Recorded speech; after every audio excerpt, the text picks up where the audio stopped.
अब देखिए साइंटिस्ट 14.3 का सेकंड क्वेश्चन स्टार्ट करेंगे। सेकंड क्वेश्चन की स्टेटमेंट के अकॉर्डिंग इसने बोला है 2 डाइस आर थ्रोन साइमल्टेनियसली, यानी कि 2 डाइस है उनको एक साथ फेंका जाता है, ठीक है, थ्रो किया जाता है। Find the probability of getting 6 as the product. तो उन दोनों डाइस के ऊपर साइंटिस्ट जो नंबर आएगा उन नंबर्स का जो प्रोडक्ट है वो 6 आने की प्रोबेबिलिटी क्या है, देखते हैं साइंटिस्ट।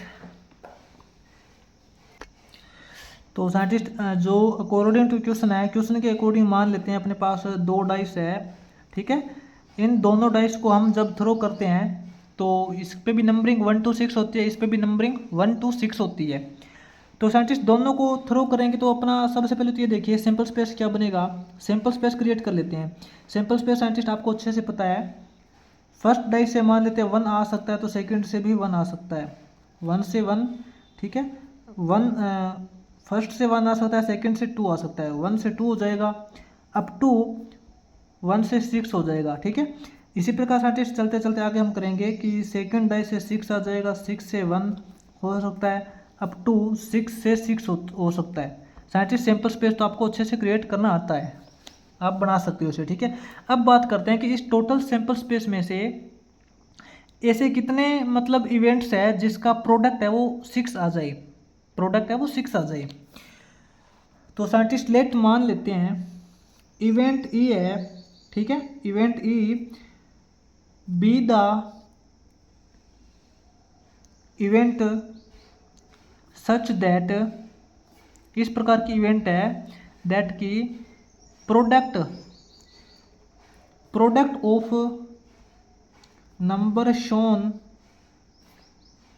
ऑन बोथ डाई, दोनों डाइस के ऊपर जो नंबर शोन होगा उसकी प्रोडक्ट है वो प्रोडक्ट 6 होना चाहिए। ये ई एक ऐसी इवेंट है।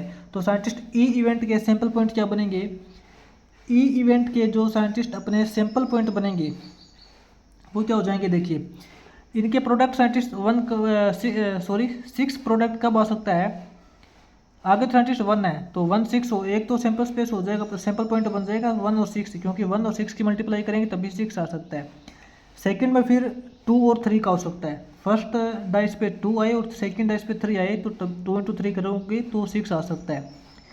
उसके बाद में 2 into 4 करोगे नहीं आएगा, 2 5 नहीं करोगे तो 6 नहीं आएगा। उसके बाद में 3 into करोगे, 3 into 2 करोगे तो 6 आ सकता है, ठीक है। उसके बाद में 4 वाली लाइन के अंदर नहीं आएगा, 5 वाली लाइन के अंदर भी नहीं आएगा, 6 वाली लाइन के अंदर आएगा 6 1, ठीक है।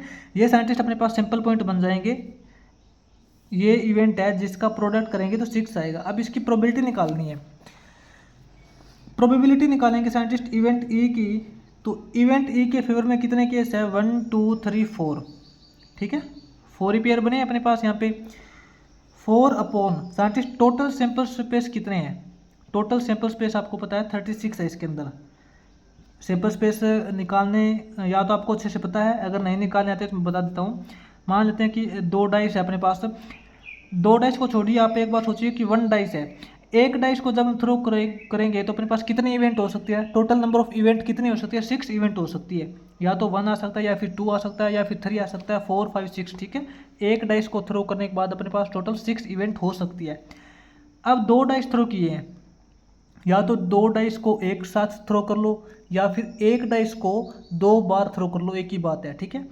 अब इसको 2 बार थ्रो किया है तो इसकी पावर लगा देंगे, 6 की पावर इक्वल टू 36 होती है, ठीक है। ये टोटल नंबर ऑफ इवेंट्स निकालने का फॉर्मूला होता है, ठीक है। एक बार कोई डाइस थ्रो करने के बाद जितने इवेंट आती है उसका स्क्वायर कर देते हैं, या सॉरी जितनी बार उसको एक्सपेरिमेंट किया जाता है, एक्सपेरिमेंट की जो नंबर है वो उसकी पावर लगा देते हैं। तो यहाँ पे 36 इसकी टोटल वो सैंपल स्पेस है, सैंपल स्पेस के अंदर टोटल पॉइंट है। तो 4/36 करेंगे साइंटिस्ट 1/9, तो इसकी प्रोबेबिलिटी हो जाएगी 1/9, ठीक है। उसके बाद में देखते हैं साइंटिस्ट आगे इसका थर्ड क्वेश्चन देखते हैं।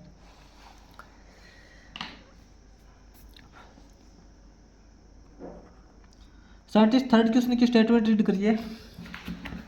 थर्ड क्वेश्चन के अंदर क्या बोला है, in a throw of 2 coins, 2 coins throw किए जाते हैं, find the probability of getting both heads और both tail. Scientist both head और बोथ टेल की प्रोबेबिलिटी अपने को निकालनी है। तो साइंटिस्ट इसके अंदर मैं आपको पहले से बता देता हूँ, ये जो बोथ हेड और बोथ टेल के बीच में जो ये वर्ड है ना, और इसके पर आपको अच्छे से फोकस करना है। यहाँ पे एंड भी हो सकता था, both head and both tail ये भी हो सकता था साइंटिस्ट। इसके अंदर एंड और एंड और दोनों वर्ड के बीच में डिफरेंस है, मैं आपको बताऊंगा आगे। तो थर्ड क्वेश्चन के अंदर साइंटिस्ट अपने को 2 कॉइन दे रखे हैं, ठीक है, 2 कॉइन दे रखे हैं, और आपको पता है हर एक कॉइन के अंदर हेड और टेल होता है। दोनों कॉइन को साइंटिस्ट एक साथ थ्रो किया जाता है, तो अपने को ये प्रोबेबिलिटी निकालनी है कि दोनों के अंदर या तो हेड आए या फिर दोनों के अंदर टेल आए, ये प्रोबेबिलिटी निकालनी है। तो साइंटिस्ट सबसे पहले तो इसके अंदर ये करते हैं कि इसका टोटल सैंपल स्पेस क्रिएट कर लेते हैं। टोटल सैंपल स्पेस कितना है, क्या बनेगा, लेट मान लेते हैं S be the sample space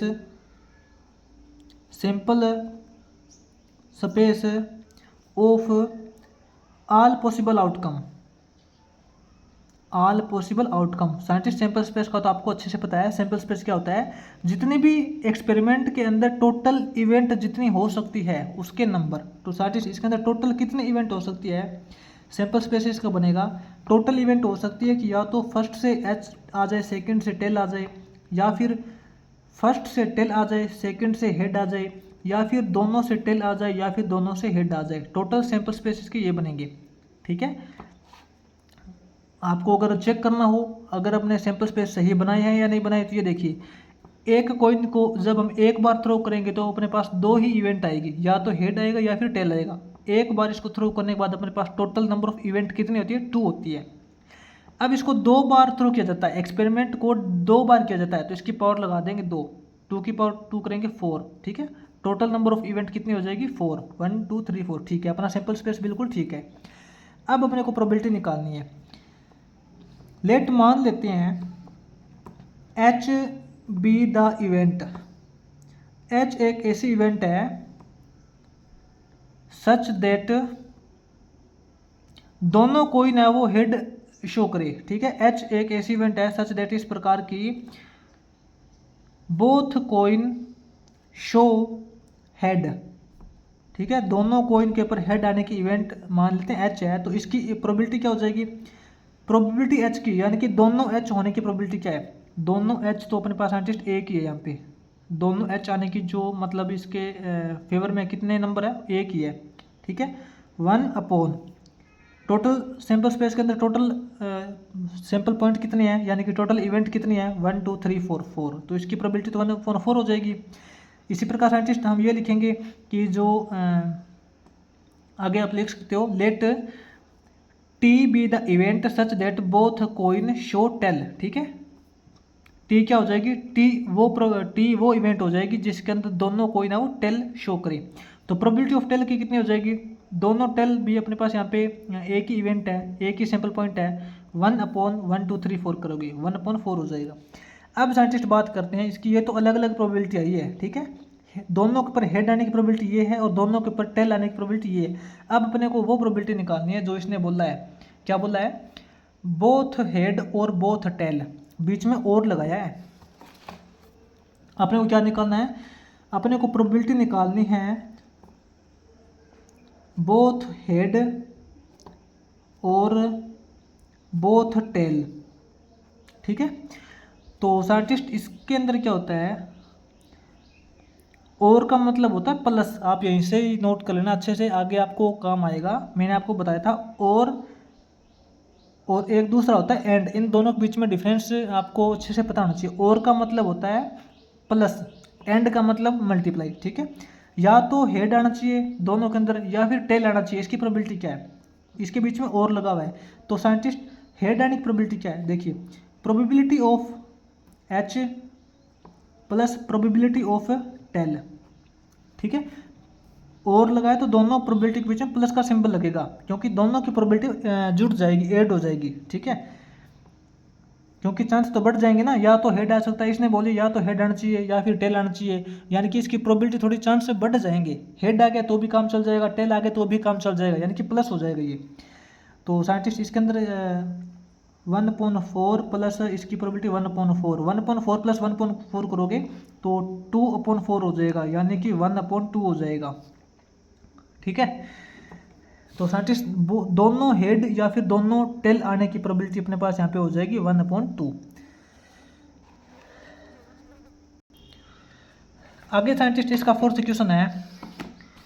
fourth question का जो फर्स्ट पार्ट दे रखा है इसने, फर्स्ट पार्ट की स्टेटमेंट देखिए, what is the probability of getting a total of 9 in a single throw of 2 dice. Scientist 2 dice है उनको एक बार थ्रो किया जाता है, तो टोटल 9 होने की प्रोबेबिलिटी क्या है। टोटल 9 का मतलब कि जो दोनों डाइस को थ्रो करने के बाद जो ऊपर नंबर आएंगे उन नंबर्स का सम है, यानी कि टोटल 9 होना चाहिए। इसकी प्रोबेबिलिटी क्या है वो देखते हैं। तो साइंटिस्ट अकॉर्डिंग टू क्वेश्चन जैसे कि अपने को समझ में आ रहा है, मान लेते हैं कि अपने पास ये 2 डाइस है, ठीक है। इन दोनों के ऊपर आपको पता है 1 to 6 नंबरिंग होती है। तो इनके जो सैंपल स्पेस सबसे पहले तो ये क्रिएट कर लेते हैं। Let S be the sample space. Sample space का आपको अच्छे से पता है, जितने भी total number of events possible हो सकती है इसके अंदर, एक्सपेरिमेंट के अंदर। एस सैंपल स्पेस अपना ऑफ एक्सपेरिमेंट है, तो एस के साइंटिस्ट सैंपल स्पेस के टोटल सैंपल पॉइंट कितने बनेंगे 1 1।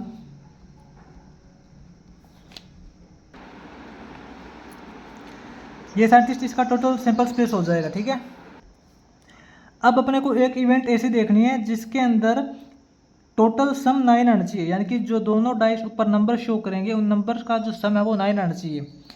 तो साइंटिस्ट लेट मान लेते हैं ई बी द इवेंट, ई एक ऐसी इवेंट है ऑफ टोटल इक्वल टू 9, जिसका टोटल 9 आना चाहिए। ई be the event of total 9। तो साइंटिस्ट ई इवेंट के सैंपल पॉइंट कौन से हो जाएंगे।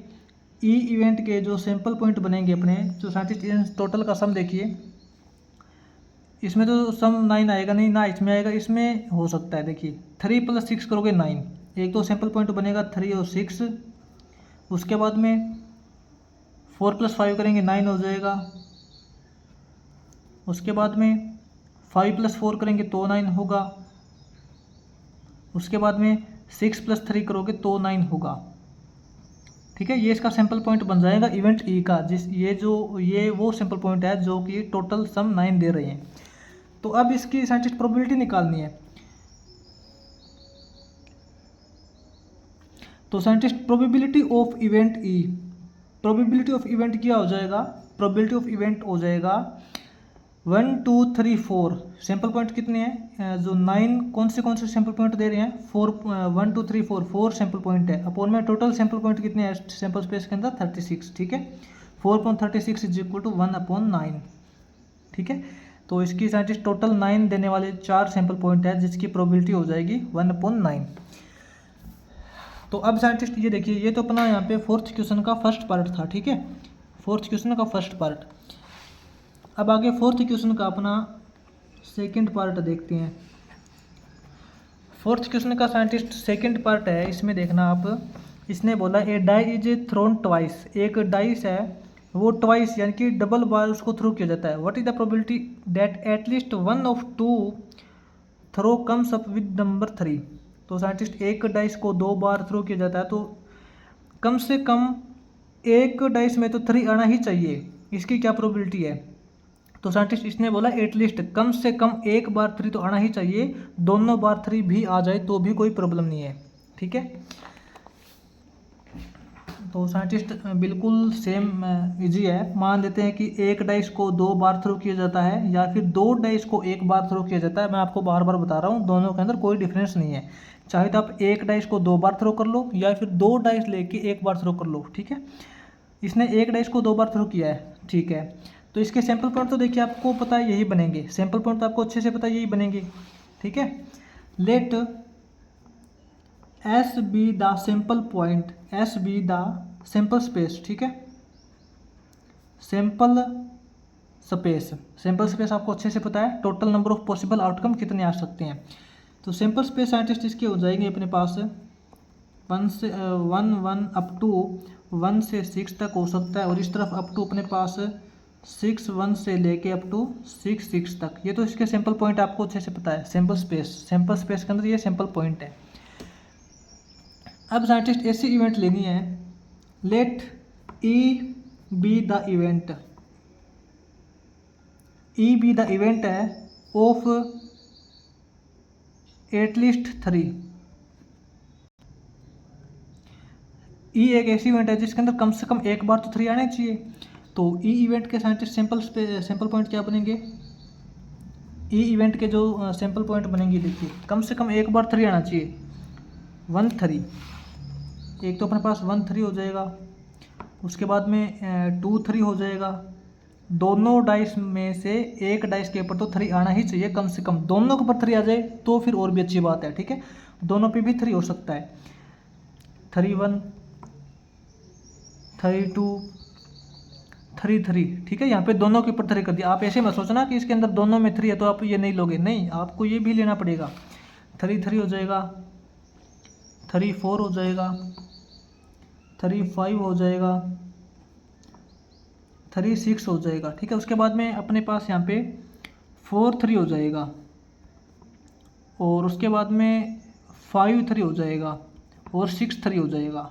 ये वो सैंपल पॉइंट है, ठीक है, जिसके अंदर कम से कम एक बार तो 3 है ही है। अब इसकी प्रोबेबिलिटी निकालनी है, बिल्कुल ईजी है। Probability of event E, E event की प्रोबेबिलिटी यानी कि कम से कम एक बार तो 3 आने की प्रोबेबिलिटी क्या है।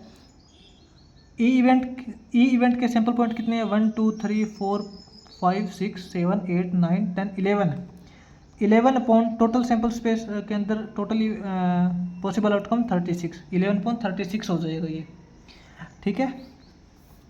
ये साइंटिस्ट अपने यहाँ पे 4th क्वेश्चन का सेकंड पार्ट हो जाएगा।